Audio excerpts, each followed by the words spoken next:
রিঙ্কু রান্নাঘরে সবাইকে স্বাগত জানাই। আজ আমি বানাবো কলাইয়ের ডালের রসবড়া।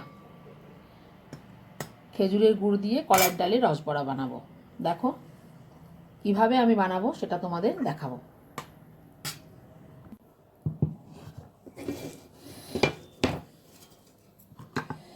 আজ বানাবো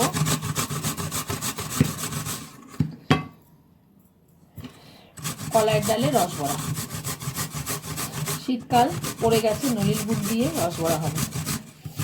প্রথমেই করতে হবে এই পাতালিটা ভালো করে ঘষে নিতে হবে। এভাবে ঘষে নিতে হবে। গুড়টা আমি দেখো উনুনের ওপর বসিয়ে একটু জল দিয়ে আমি এটাকে একটু সামান্য জল দিয়ে পাতলা করে নেব যাতে রসটা ঢুকে। এবার এটাকে ফুটতে দিতে হবে। বেশি ফোটাবো না, সামান্যই ফুটবে। দেখো গুড় কেমন ফুটে গেছে। বেশি ঘন করলে রস ঢুকবে না।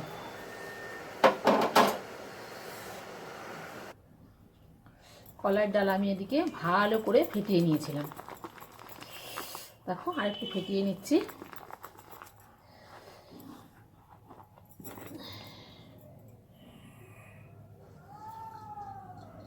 এটা একদম তেলটা হয়ে গেছে। লো ফ্লেমে দিয়ে আস্তে আস্তে দিয়ে দেবে। আর এই শীতকালে নানা রকম করে খেতে কিন্তু ভালো মজাই লাগে।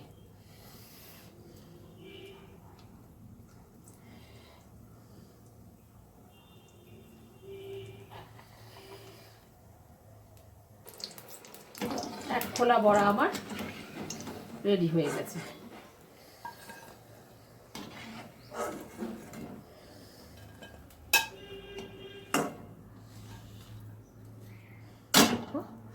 এক খোলা বড়া আমার রেডি হয়ে গেছে, আর এক খোলা আমি দেব।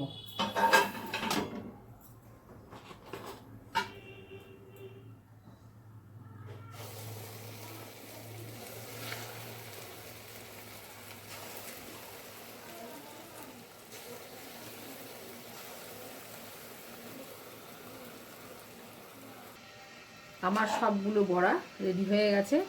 এবার দেখো আমি আলতো হাতে বড়াগুলো ভিজিয়ে দেবো রসে। এটা খেতে কিন্তু খুবই সুন্দর হয়। সারা শীতে একটু একটু করে নানা রকম পিঠে বানাতে সবারই ভালো লাগে। তোমরাও এরকম সুন্দর সুন্দর রেসিপি বানাবে। শীতকাল, শীতের মরশুম, বাড়ির সবার পরিবারকে সুন্দর সুন্দর করে জিনিসগুলো বানিয়ে খাওয়াবে। একটুখানি সামান্য চাপা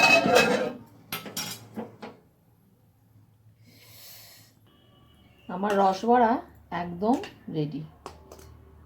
এবং দেখো কি সুন্দর সফট, কি সুন্দর রস ভরে গেছে, দেখেছ?